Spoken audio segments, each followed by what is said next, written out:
IELTS 18, published by Cambridge University Press and Assessment, 2023. This recording is copyright. Test 1. This is the IELTS listening test. You will hear a number of different recordings and you will have to answer questions on what you hear. There will be time for you to read the instructions and questions and you will have a chance to check your work. All the recordings will be played once only. The test is in 4 parts. At the end of the test, you will be given 10 minutes to transfer your answers to an answer sheet. Now turn to Part 1.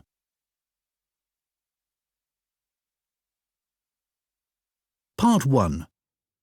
You will hear an interview with a woman who is doing a survey on transport. First, you have some time to look at questions 1 to 5.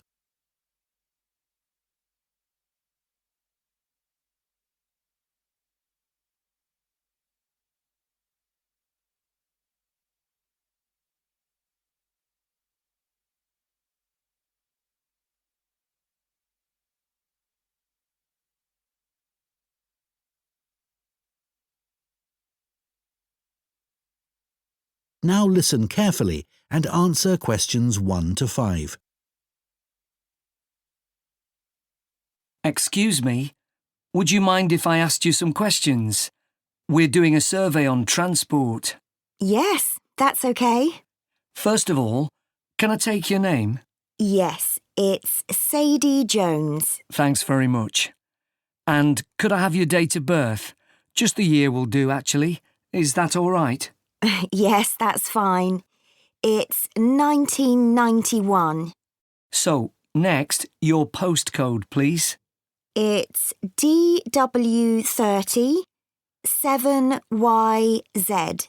Great, thanks. Is that in Wells? No, it's actually in Harborne. Wells isn't far from there, though. I really like that area. My grandmother lived there when I was a kid. Yes, it is nice. Right, so now I want to ask you some questions about how you travelled here today. Did you use public transport? Yes, I came by bus. OK, and that was today. It's the 24th of April, isn't it? Isn't it the 25th? No, actually, you're right. And what was the reason for your trip today? I can see you've got some shopping with you. Yes, I did some shopping, but the main reason I came here was to go to the dentist. That's not much fun. Hope it was nothing serious. No, it was just a checkup. It's fine. Good. Do you normally travel by bus into the city centre? Yes, I stopped driving in ages ago because parking was so difficult to find. And it costs so much. I see. The bus is much more convenient too. It only takes about 30 minutes. That's good. So where did you start your journey? At the bus stop on Claxby Street. Is that CLAXBY? That's right. Before you hear the rest of the conversation, you have some time to look at questions 6 to 10.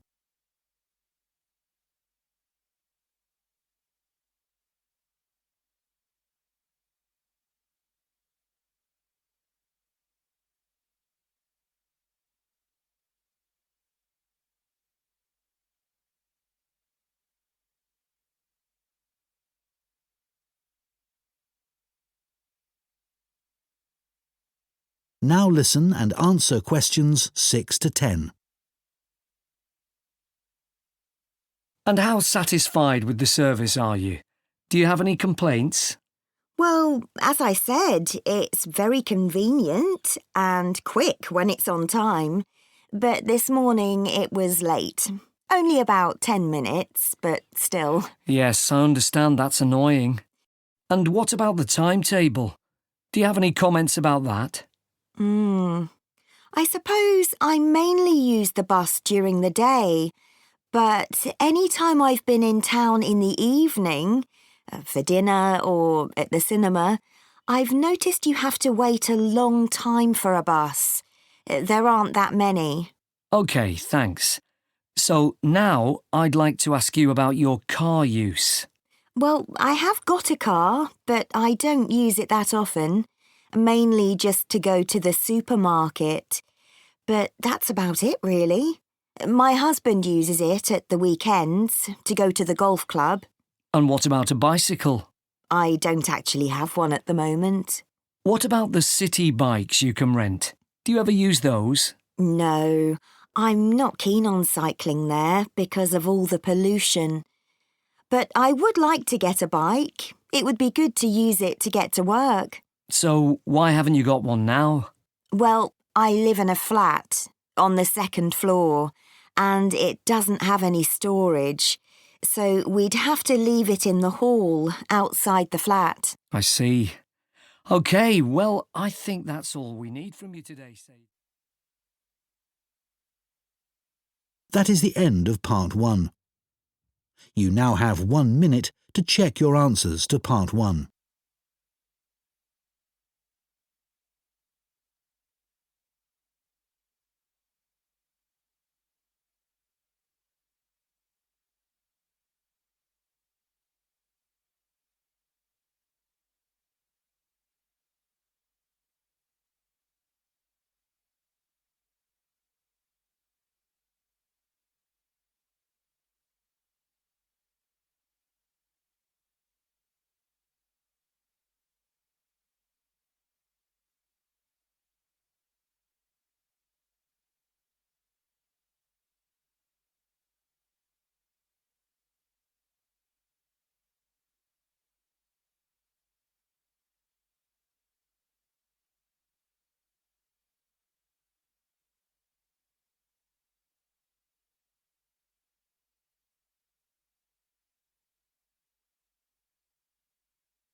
Part 2.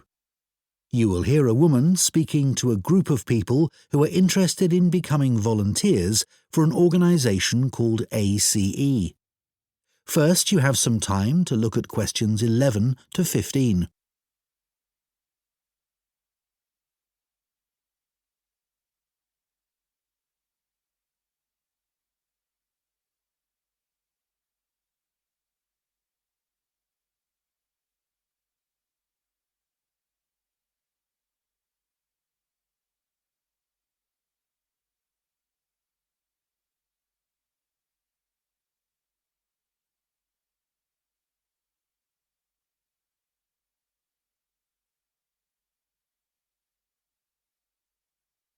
Now listen carefully and answer questions 11 to 15. Good evening, everyone. Let me start by welcoming you all to this talk and thanking you for taking the time to consider joining ACE Voluntary Organisation. ACE offers support to people and services in the local area, and we're now looking for more volunteers to help us do this. By the way, I hope you're all comfortable. We have brought in extra seats so that no one has to stand, but it does mean that the people at the back of the room may be a bit squashed. We'll only be here for about half an hour, so hopefully that's okay. One of the first questions we're often asked is how old you need to be to volunteer. Well, you can be as young as 16, or you can be 60 or over. It all depends on what type of voluntary work you want to do. Other considerations, such as reliability, are crucial in voluntary work, and age isn't related to these, in our experience. Another question we get asked relates to training. Well, there's plenty of that, and it's all face-to-face. What's more, training doesn't end when you start working for us. It takes place before, during and after periods of work. Often it's run by other experienced volunteers, as managers tend to prefer to get on with other things. Now, I would ask you to consider a couple of important issues before you decide to apply for voluntary work. We don't worry about why you want to be a volunteer. People have many different reasons that range from getting work experience to just doing something they've always wanted to do. But it is critical that you have enough hours in the day for whatever role we agree is suitable for you.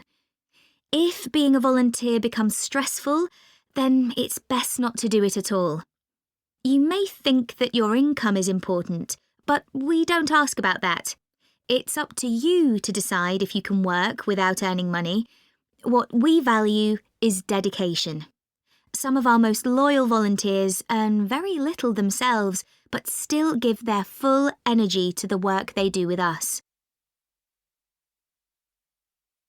Before you hear the rest of the talk, you have some time to look at questions 16 to 20.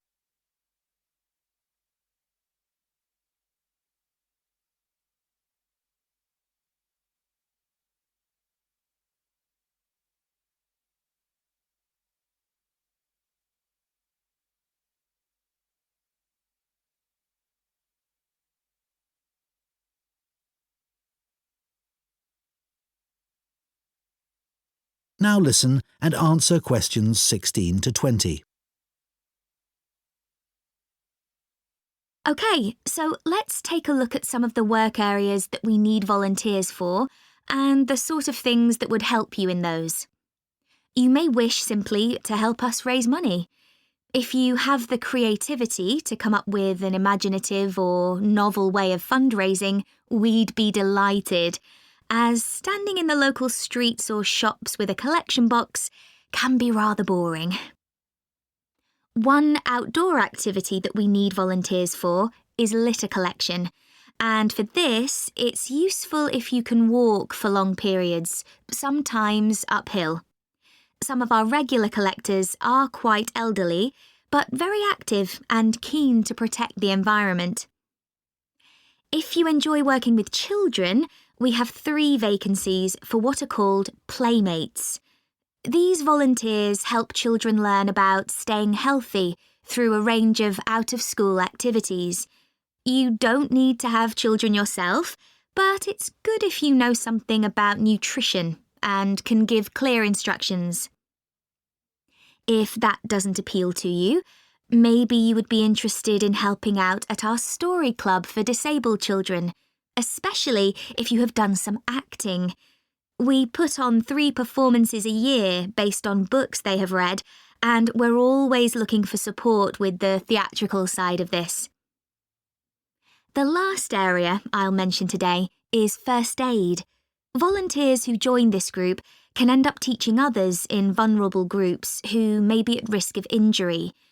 Initially, though, your priority will be to take in a lot of information and not forget any important steps or details. Right, so does anyone have any questions for me about it?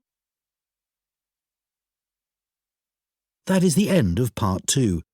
You now have 30 seconds to check your answers to Part 2.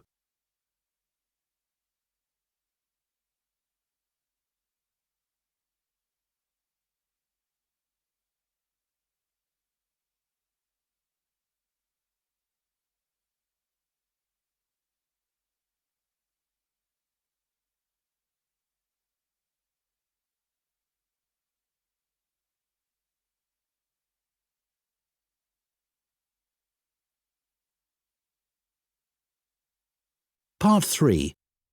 You will hear 2 students called Hugo and Chantal discussing a talk they have just attended at the start of their course in fashion design. First, you have some time to look at questions 21 to 26.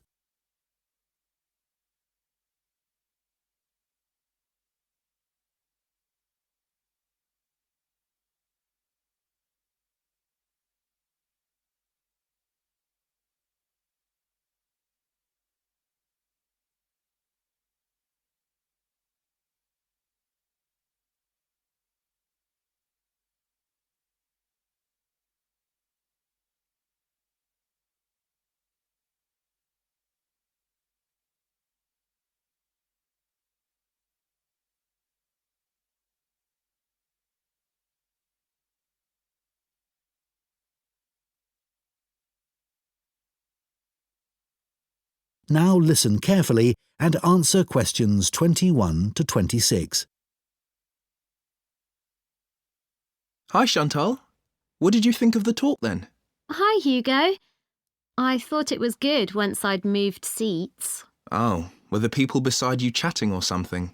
It wasn't that. I went early so that I'd get a seat and not have to stand.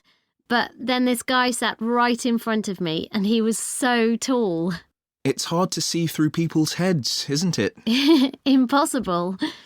Anyway, to answer your question, I thought it was really interesting, especially what the speaker said about the job market. Me too.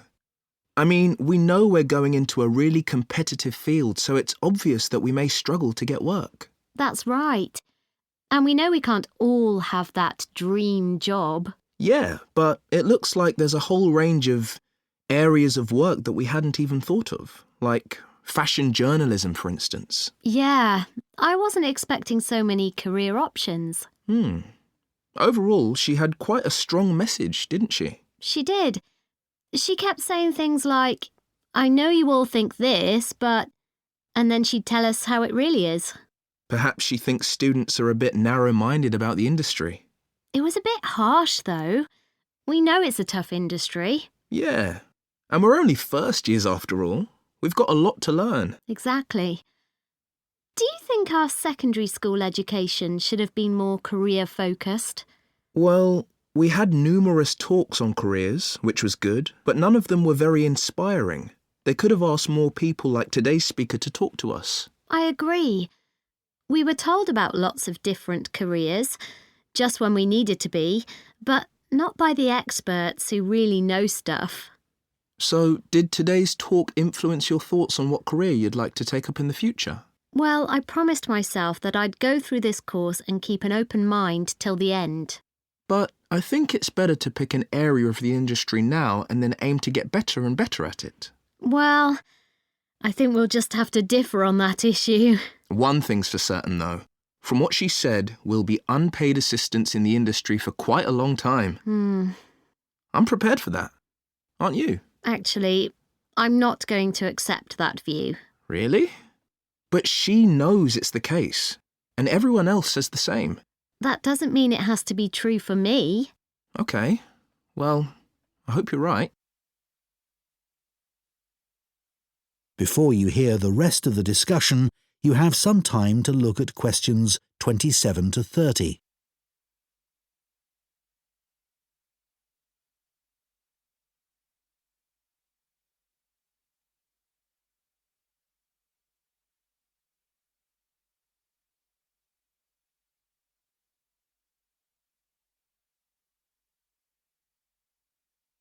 Now listen and answer questions 27 to 30. I thought the speaker's account of her first job was fascinating. Yeah. She admitted she was lucky to get work being a personal dresser for a musician. She didn't even apply for the job, and there she was getting paid to choose all his clothes. It must have felt amazing. Though she said all she was looking for back then was experience, not financial reward. And then he was so mean, telling her she was more interested in her own appearance than his. But she did realise he was right about that, which really made me think. I'm always considering my own clothes, but now I can see you should be focusing on your client. She obviously regretted losing the job. Well, as she said, she should have hidden her negative feelings about him, but she didn't. It was really brave the way she picked herself up and took that job in retail. Fancy working in a shop after that? Yeah, well, she recommended we all do it at some point. I guess, as a designer, you'd get to find out some useful information, like how big or small the average shopper is. I think that's an issue for manufacturers, not designers. However, it would be useful to know if there's a gap in the market, you know? An item that no one's stocking, but that consumers are looking for. Yeah, people don't give up searching. They also take things back to the store if they aren't right. Yeah. Imagine you worked in an expensive shop and you found out the garments sold there were being returned because they fell apart in the wash. Yeah, it would be good to know that kind of thing. Yeah. That is the end of Part 3. You now have 30 seconds to check your answers to Part 3.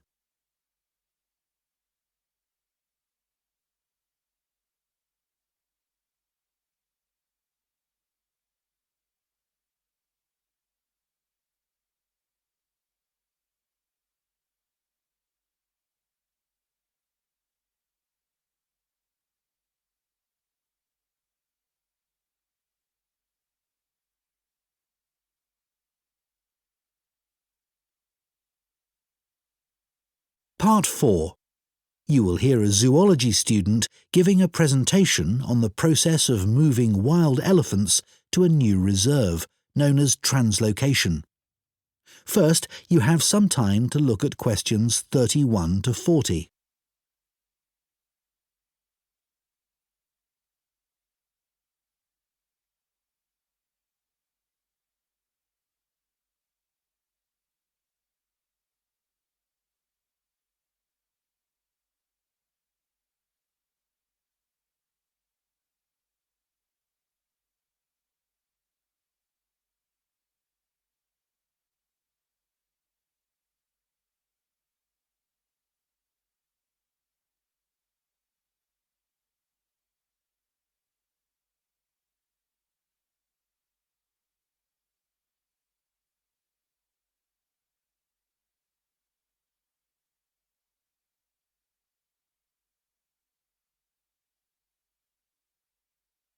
Now listen carefully and answer questions 31 to 40. For my presentation today, I want to tell you about how groups of elephants have been moved and settled in new reserves. This is known as translocation and has been carried out in Malawi in Africa in recent years. The reason this is being done is because of overpopulation of elephants in some areas. Overpopulation is a good problem to have, and not one we tend to hear about very often. In Malawi's Majeti National Park, the elephant population had been wiped out by poachers, who killed the elephants for their ivory. But in 2003, the park was restocked, and effective law enforcement was introduced. Since then, not a single elephant has been poached. In this safe environment, the elephant population boomed. Breeding went so well that there were more elephants than the park could support. This led to a number of problems. Firstly, there was more competition for food, which meant that some elephants were suffering from hunger. As there was a limit to the amount of food in the national park, some elephants began looking further afield. Elephants were routinely knocking down fences around the park, which then had to be repaired at a significant cost. To solve this problem, the decision was made to move dozens of elephants from Majeti National Park to Nkotakota Wildlife Park, where there were no elephants. But, obviously, attempting to move significant numbers of elephants to a new home 300 kilometres away is quite a challenge.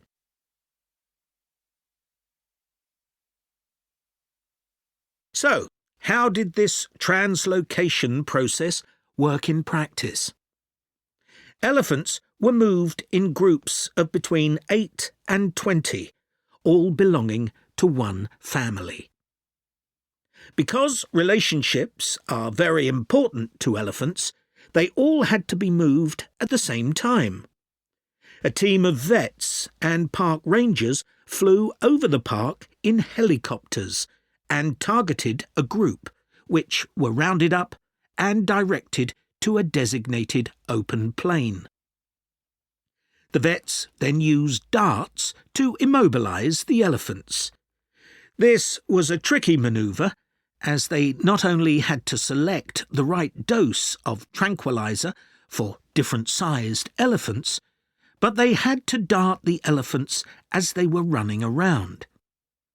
This also had to be done as quickly as possible, so as to minimise the stress caused. As soon as the elephants began to flop onto the ground, the team moved in to take care of them. To avoid the risk of suffocation, the team had to make sure none of the elephants were lying on their chests, because their lungs could be crushed in this position. So, all the elephants had to be placed on their sides. One person stayed with each elephant while they waited for the vets to do checks. It was very important to keep an eye on their breathing. If there were fewer than 6 breaths per minute, the elephant would need urgent medical attention. Collars were fitted to the matriarch in each group so their movements could be tracked in their new home. Measurements were taken of each elephant's tusks. Elephants with large tusks would be at greater risk from poachers, and also of their feet. The elephants were then taken to a recovery area before being loaded onto trucks and transported to their new home. The elephants translocated to Nkota settled in very well, and the project has generally been accepted to have been a huge success, and not just for the elephants. Employment prospects have improved enormously, contributing to rising living standards for the whole community. Poaching is no longer an issue, as former poachers are able to find more reliable sources of income. In fact, many of them volunteered to give up their weapons, as they were no longer of any use to them. More than 24 elephants have been born at Nkota since relocation. With an area of more than 1,800 square kilometres, there's plenty of space for the elephant population to continue to grow. Their presence is also helping to rebalance Nkotakota's damaged ecosystem and providing a sustainable conservation model which could be replicated in other parks. All this has been a big draw for tourism, which contributes 5 times more than the illegal wildlife trade to GDP, and this is mainly because of the elephants. There's also been a dramatic rise in interest from... That is the end of Part 4. You now have 1 minute to check your answers to Part 4.